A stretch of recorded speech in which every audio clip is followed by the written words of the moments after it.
See, hear, read. It's all dismal news all around. Once again, today is the Sunday lockdown in Kanpur. Once again, the Corona 2 strikes with vengeance. There are deaths, media uttering all kinds of statistics of all negative, all news. And almost there is a gloom all over, I can say. My friends, the things comes back again in my understanding. It's nothing but attitude. Changed attitudes means changed life. Give a chance to grow once again. Things come and go. People come and go. Nothing is permanent here in this transient life. Attitudes are more important than facts, my friends. Of course, they are. A handicap is a fact. A hardship is a fact. A disaster is a fact. And so the pandemic is also is a fact. But where one's person is defeated by a, a handicap, there is another person who is stimulated by the same event. Where one merely complains about hardships, another fights to eliminate it and faces it. Where one is paralyzed by the disaster, the another rises to challenge, I suppose. Many incidents, many stories, you all know it. There is nothing inevitable about attitudes, my friend. They can be changed, and only one can acquire, and everyone can acquire a new attitude. All you have to do is to simply drop the older ones. Remember, my friend, time again, you've all noticed in your life that change is inevitable as the turning of seasons and the tides. To try to keep it from our door is to try to shut out life itself. For everything that is alive is in constant change, my friend. It is when we fail to change that we fall behind in living and our spirits age. But think of days in your life when nothing much happens. Everything is available in beck and call. Nothing disturbs you. Nothing brings you joy. Every day becomes a Xerox of a previous day. Extreme monotony sets in. Time passes, and you stand still. All that happens is that every morning someone changes the date. I think that's the worst scenario. Change brings happiness, joys, and color to life. Some people know instinctively that is life, asserting itself, and they renew themselves by keeping pace with it. I have a friend in her late 70s who is keep traveling quite a lot. And every time she meets me, tells me I really enjoy traveling. And she writes also.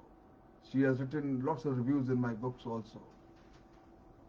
She says I take some courses at the university every winter.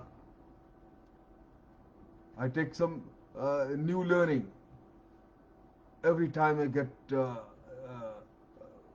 opportunity. Why can't we all be like her? Even 70, she is learning new things and keeping herself in joy, forgetting the past and whatever she was.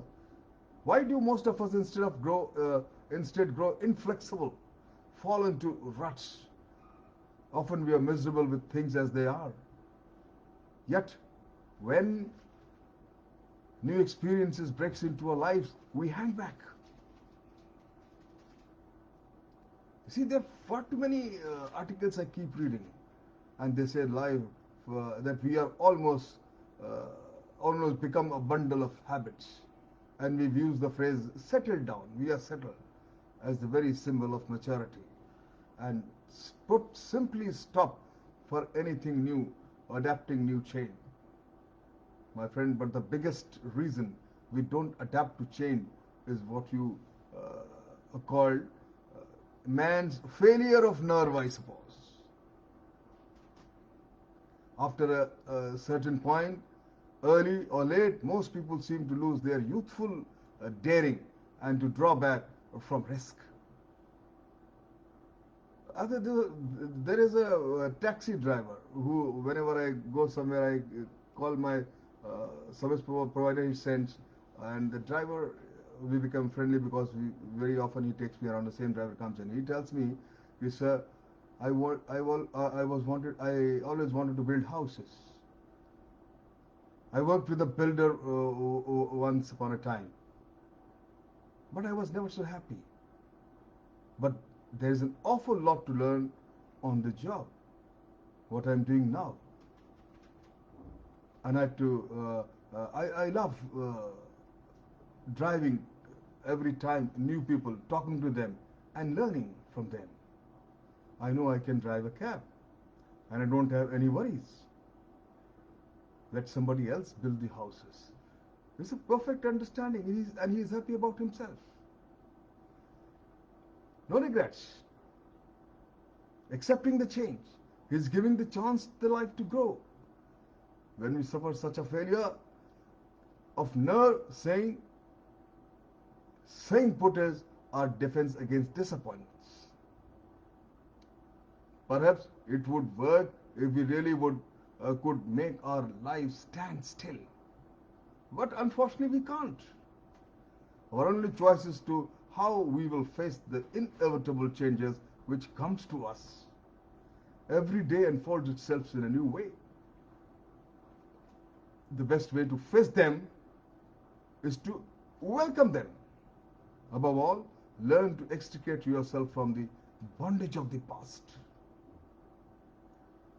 Keep it as a treasure in your heart, but don't waste time longing for its happiness. Changes, my friend, are sure to come, and it is possible to prepare oneself to meet them, surely. How? Just as the athlete readies himself or herself for competition by a rigorous training schedule, so we too need to exercise our change muscles. Purposely, we should rethink our habits, our customary ways, making small changes. Here in case today, ensuring that we do not move out without masks. We must maintain social distancing. We must carry on washing our hands and definitely get vaccination earlier the better. And that's all about it. This is going to become a lifestyle now. Purposely, we should rethink our habits, our customary ways, making small changes wherever we can to keep a mentally and a spiritual limber. My friends, after you have done a thing the same way for 2 years, you should look at it carefully. After 5 years, look at it with suspicion. After 10 years, throw it away and start all over again in a new way. Perhaps all of us cannot alter our lives so radically what I am talking, but we can day by day make small adaptations to keep us flexible and venturesome. Experiment with your daily schedule, my friend. Do in the morning what you formerly did at night sometime, and vice versa. Work all night, get up at dawn, go by yourself where you are used to go, or with others, or with others where you used to go alone. Walk where you usually ride. Go 12 hours someday without eating. Try, above all, to do without as many things as you can. One thing that most pins us in ruts is our fondness for habitual comfort. My friend, answer to the present problem, I feel, is the practice flexibility, and you will be astonished to discover how eventful your days become. You will always feel young, for you will be keeping up with the life rather than letting it pass by you. Thank you very much.